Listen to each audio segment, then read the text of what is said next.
Boa noite, movimento do corpo. Vamos nos preparar para seguir a leitura. Nesse momento em que Thich Nhat Hanh conta a primeira experiência de discórdia na Sangha, né? No nível mais profundo, talvez.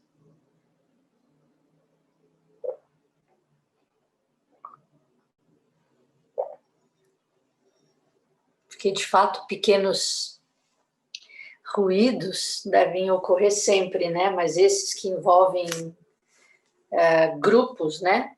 E que ficam mais caracterizados por uma divisão, me parece, pelo menos no livro, que é a primeira vez que fica evidente, né? Capítulo 47. Sigam de acordo com o Dharma. Sob o salgueiro, Buda desfrutou de bem-estar, paz e alegria. Era uma floresta adorável, com montes verdejantes, fontes límpidas e um lago. Buda desfrutou de solitude. Pensou nos bhikkhus em Kosambi, vivendo em conflito. Mesmo os discípulos leigos haviam se perturbado. Ficou triste porque os mestres tiveram má vontade em ouvir sua orientação, mas compreendeu que as mentes deles estavam obnubiladas pela raiva. Buda encontrou muitos animais na floresta Rakita, incluindo uma família de elefantes. A fêmea mais velha, a matriarca rainha, frequentemente levava os elefantes mais jovens para se banharem no lago. Ensinava a eles como beber água fresca e comer os lírios d'água. Buda observou como ela agarrava um ramo de lírio com sua tromba e os enxaguava, a fim de remover todo o lodo ainda grudado neles. Os menores a imitavam. Os elefantes se afeiçoaram a Buda e tornaram-se seus amigos. Algumas vezes a rainha apanhava frutos e os oferecia a Buda, que gostava de afagar a cabeça dos paquidermes e com frequência andava com eles até o lago. Apreciava ouvir o chamado majestoso da rainha, que soava como uma grande trombeta. Ele praticou até que conseguiu imitá-la com perfeição. Certa vez, quando a rainha chamou, ele também emitiu um poderoso som de trombeta. Ela o fitou e, em seguida, veio ajoelhar-se diante dele, como se o cumprimentasse. Buda gentilmente afagou a cabeça dela, dando algumas batidinhas com suavidade. Era a 10ª estação de retiro desde a iluminação de Buda, porém apenas a 2ª vez que passava sozinho. Ele ficou naquela floresta aprazível por toda a estação, saindo apenas pela manhã para mendigar. Quando o período chuvoso terminou, Buda partiu, deixando seus amigos elefantes e rumou para Nordeste. Após 2 semanas de caminhada, chegou ao monastério de Jetavana em Sravasti. Shariputra era o mais feliz em vê-lo, assim como Raula.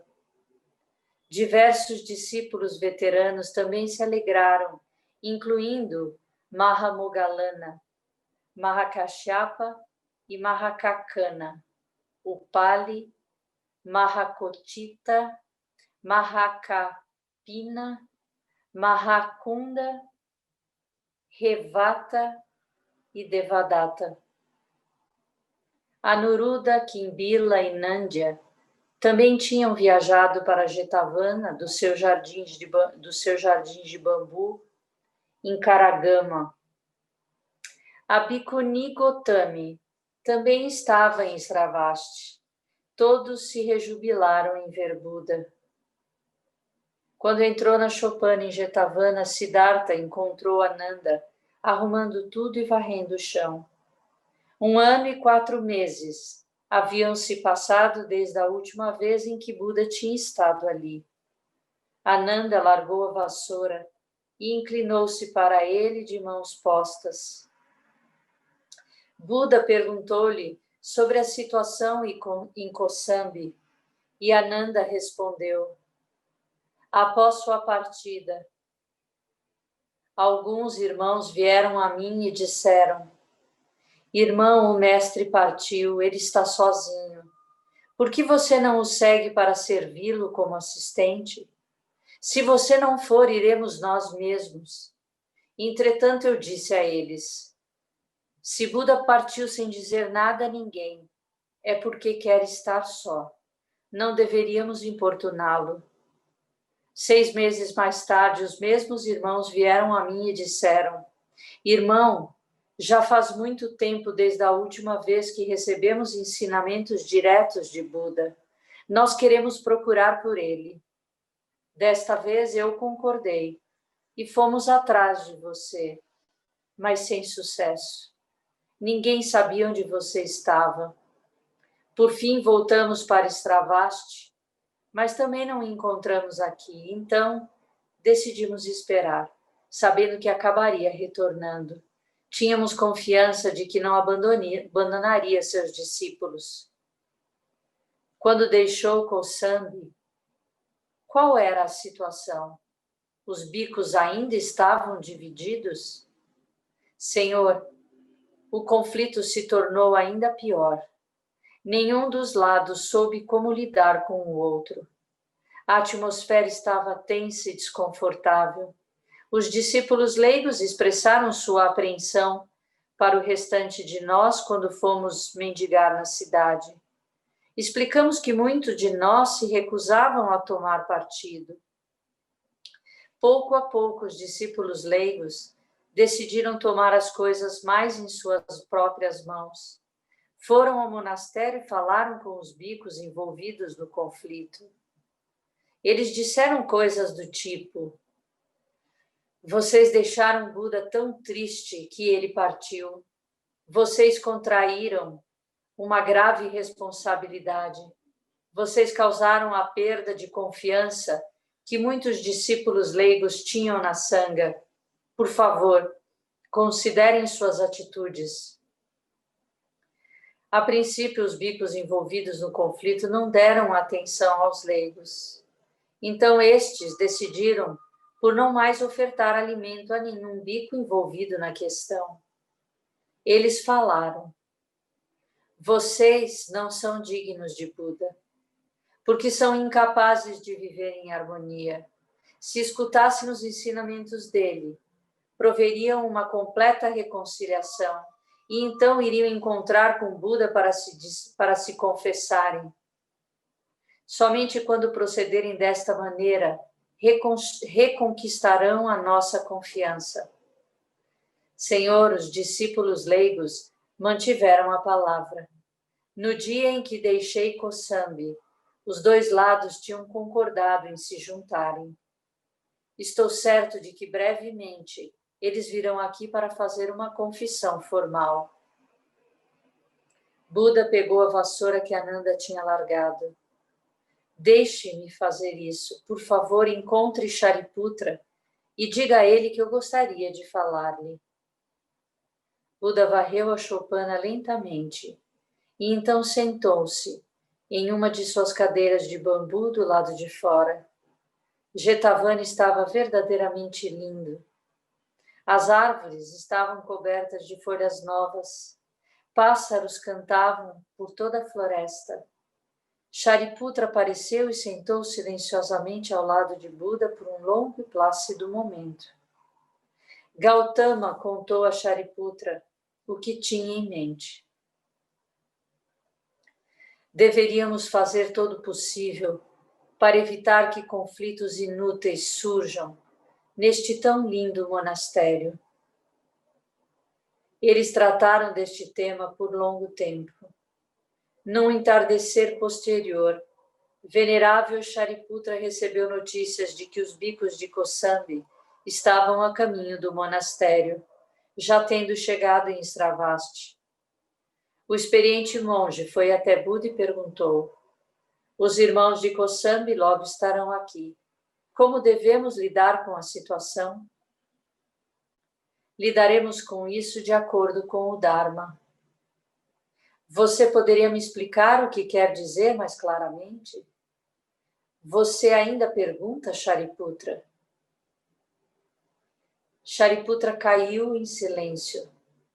Neste instante, Moggallana, Kasyapa, Kakana, Kosita, Kapina e Anuruddha apareceram. Também quiseram perguntar como deveriam lidar com a chegada dos irmãos de Kosambi. Todos olharam para Shariputra, porém ele apenas sorriu. Buda olhou para os seus experientes discípulos e disse: ouçam atentamente os dois lados sem pré-julgamento. Cuidadosamente respeitem a tudo o que ouvirem, para determinar quais aspectos estão de acordo com o ensinamento e quais aspectos não estão. As coisas que estão de acordo com o ensinamento levam à paz, à alegria e à liberação. São as coisas que eu mesmo pratico, as coisas que tenho prevenido para serem abandonadas e as quais eu não pratico, não estão em acordo com os ensinamentos. Quando vocês compreenderem quais coisas estão de acordo com o ensinamento e quais estão em desacordo, saberão como ajudar ambos os lados a alcançarem a reconciliação. Naquele momento, certo número de patronos leigos, levados por Anathapindika, chegaram até a choupana de Buda. Um deles falou: Senhor, os bicos de Kosambi estão chegando.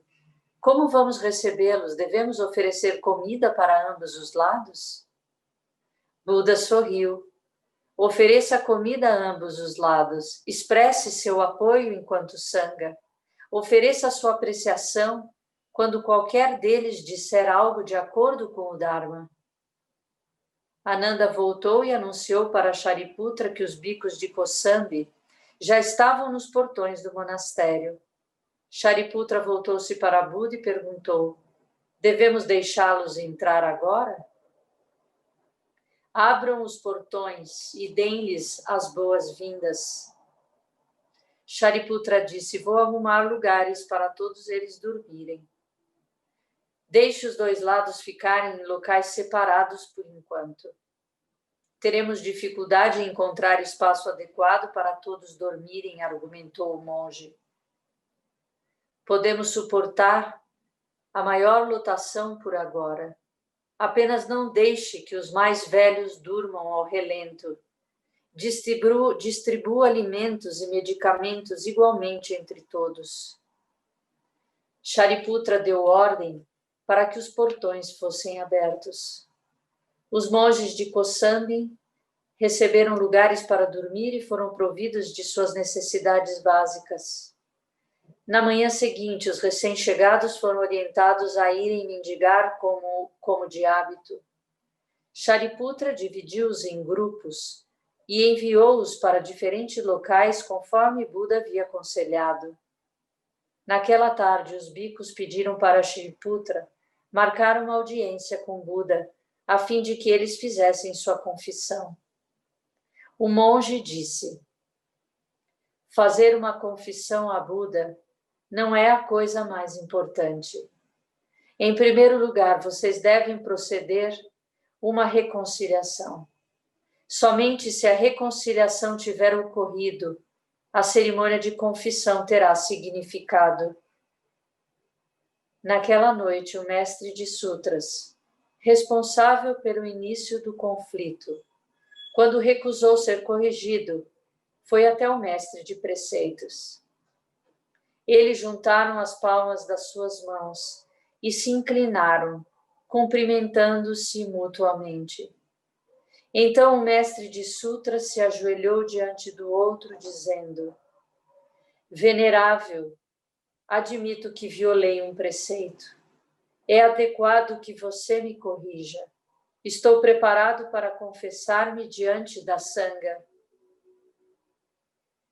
Ele sabia que o único modo de resolver aquela querela seria engolir o seu orgulho.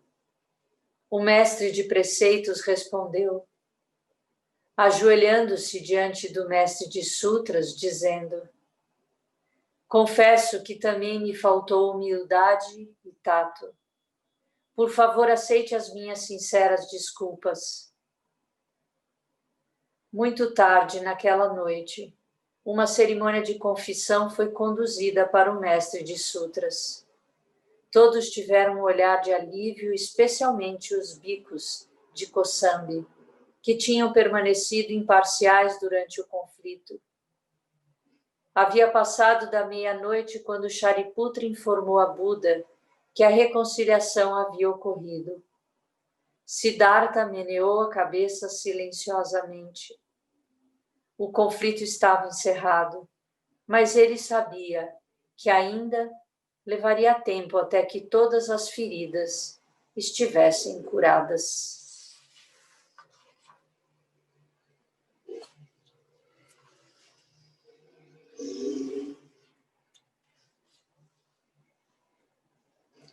Tão simples, né?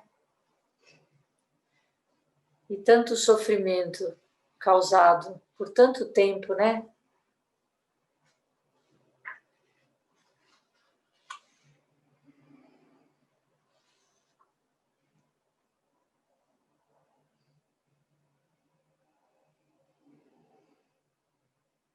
Quando a gente estuda o caminho e ouve sobre o não eu,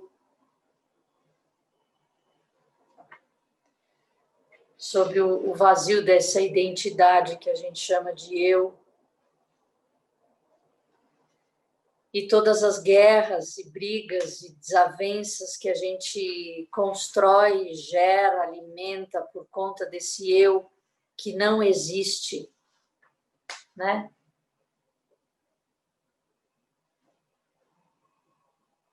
Tão simples dizer, eu violei o preceito, me desculpa, eu esqueci, eu não atentei, eu não estava atento o suficiente para limpar a latrina privada. Esse foi o motivo da briga. Não foi esse o motivo da briga. O motivo da briga foi o eu, foi a vaidade, foi o orgulho, foram os 3 venenos, a ignorância de achar que porque eu já era alguém, eu já era o mestre de sutras, eu não poderia ser corrigido.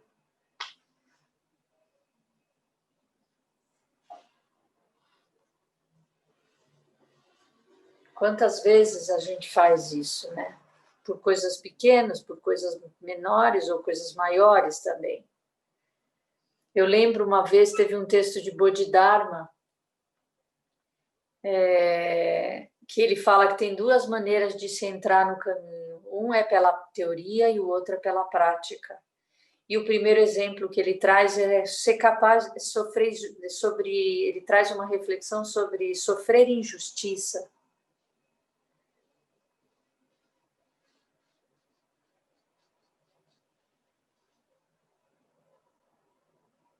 Dependendo do que for, às vezes é melhor aceitar algumas culpas impostas a você que não foram tuas. Você pode dizer assim, mas não fui eu que fiz, né?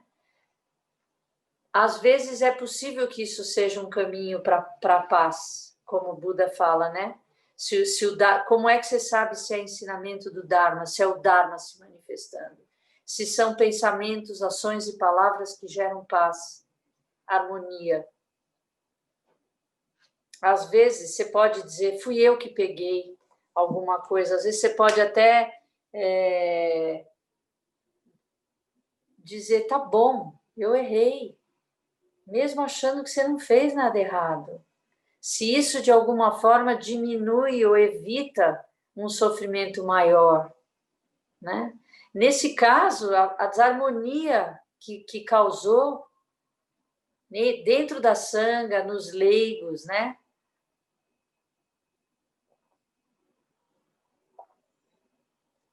Por que que às vezes é tão difícil a gente chegar e dizer: desculpa, não foi minha intenção, mas eu cometi uma falta.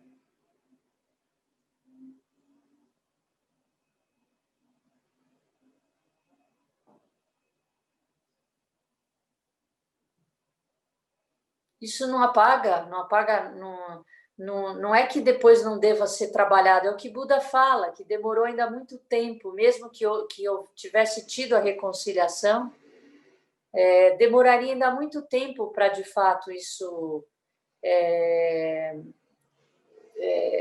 se dissolver, né? Porque outras pessoas da Sangha participaram do conflito. Aqui ele traz os dois, né? Os dois mestres que iniciaram o conflito. Mas como cada um da Sangha que tomou partido nos grupos viveu aquilo, a gente não vai saber. E o quanto tempo essas palavras não ficam reverberando e contaminando pessoas, outras pessoas. A memória da gente é curta, né? Então a gente reconta às vezes isso anos depois. Lembra aquela vez? Então o tempo de agir, corrigir nessa hora é mais importante do que ter razão. Mais importante do que fazer valer a tua opinião. Pede desculpa, resolve, para, quebra o ciclo, né? Não deixa que o ciclo continue. Porque depois fica muito mais difícil reparar, clarificar, né? E é isso. Alguém quer falar alguma coisa? O arroz eu quero. Ai, Ioiô. Então, uma coisa que me chamou a atenção, naquela frase final que ele fala que eles deram o passo, né? E que Buda falou, eles deram o passo, mas as feridas ainda vão demorar para se curar. Isso me remeteu ao seguinte, que muitas vezes, quando a gente adquire a clareza do que é necessário, mesmo que no sentimento ainda não esteja muito claro, muito apaziguado, acho que existe uma decisão firme de tomar essa atitude que você está falando, entendeu? Como uma vez a gente estava conversando de um dia se acordar super mal-humorada, sair na rua e sorrir, e fazer um esforço para tratar as pessoas bem. Daqui a pouco você também melhora. Então, Sim. assim, quando ele fala no final que as feridas ainda demorariam um pouco para se curar, me remete a essa coisa de se forçar, né? Não se forçar, mas de ter consciência e decidir por aquilo, que eu acho que é importante. É isso aí. Porque naquele momento ele tava defendendo um eu que de fato não existe. Um eu que tinha razão, né? Que não fez por querer. Ele falou, ele justificou isso. Eu pediria desculpas se eu tivesse feito de propósito. Não, a gente não se arrepende por aquilo que a gente lembra e não lembra. O nosso arrependimento não fala isso. Tempos imemoriáveis. Eu me arrependo, coisas que eu não lembro. Por que não podia dizer desculpa? É isso, às vezes é só um começo, né? Um girar da roda para que as coisas retornem, né? Para que as coisas continuem caminhando. E quem sabe nesse giro, você girando junto, começa a sorrir, mesmo que teu dia começou difícil, né? E mais, e pensar na sanga, no bem-estar da sanga, né? E não causar transtorno, né? Não dá trabalho. A gente fala não deixar rastro, é isso. Eu não deixo um problema para a mais, né? Eu não coloco mais problema, mais sofrimento no mundo, porque sofrimento existe. por que que eu ainda vou acrescentar ainda mais pessoas do caminho que entendem o sofrimento e que o caminho é cessar, é achar uma forma de transcender? Foi o esforço de Buda, né? De entender por que do sofrimento e transcender, né? Aí, de repente, você gerar um sofrimento por conta de um eu, né? É muito lindo. Nossa, esse capítulo é muito importante, sabe? Porque a gente leva isso para tudo na vida. Ele está falando da sanga, mas você imagina a alegria dele, de quantas pessoas entraram no caminho inspiradas pela experiência dele. Então, ele estava acreditando que todos estavam felizes de estar ali, que estavam realizando, que estavam... e como saber a compreensão de cada um? Eu acho que esse é o desafio de todo professor, de toda sanga, e de toda sanga que cresce, né? Porque você vê foi a forma como cresceu a comunidade dele, né? E ele foi criando as regras à medida em que as questões iam surgindo, né? E a maneira como ele se afastou para enxergar para lidar com o que aconteceu, como aquilo feriu ele de alguma forma, como aquilo preocupou ele, né? Eu acho que isso é como a gente espera que um mestre haja, né? Alguém que realizou, alguém que se silencia para ter uma compreensão do que está acontecendo e traga luz para a solução, né? Para o encaminhamento das coisas. Você vê, não foi nem ele mesmo que atuou, ele chamou os mais antigos e criou condições para os mais antigos administrarem o conflito. Isso também é lindo, porque não é ele que vai lá falar com os bicos, ele fala com Shariputra, com Marrakeashapa, com os outros alunos mais antigos, e ele mostrou como eles deveriam conduzir. Isso também é muito lindo, né? Enfim, muito bom. Alguém mais quer falar?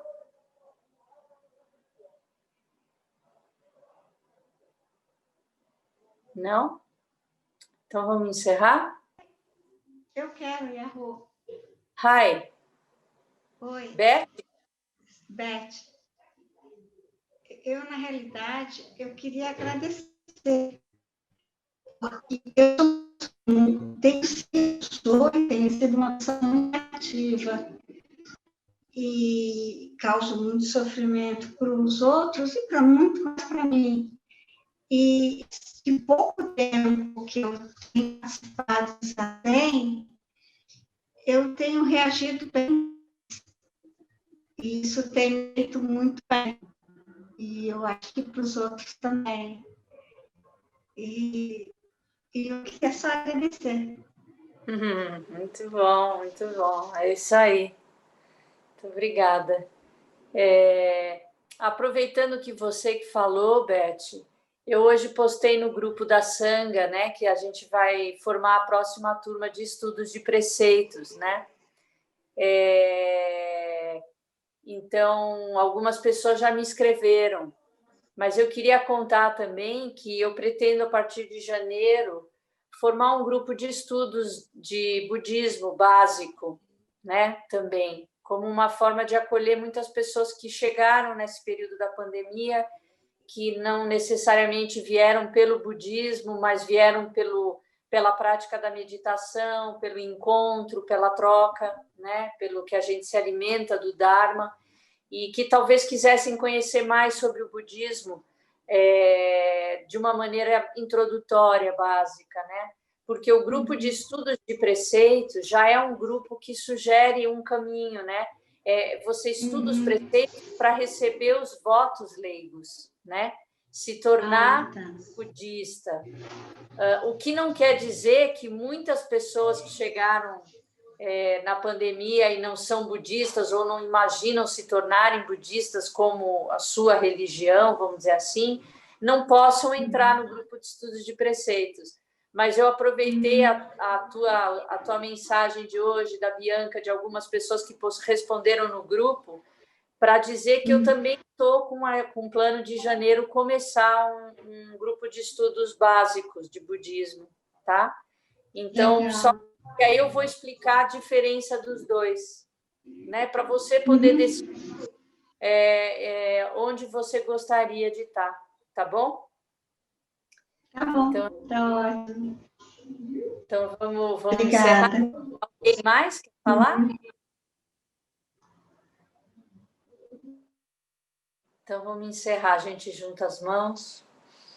Que os méritos de nossa prática se estendam a todos os seres e que possamos nos tornar o caminho iluminado.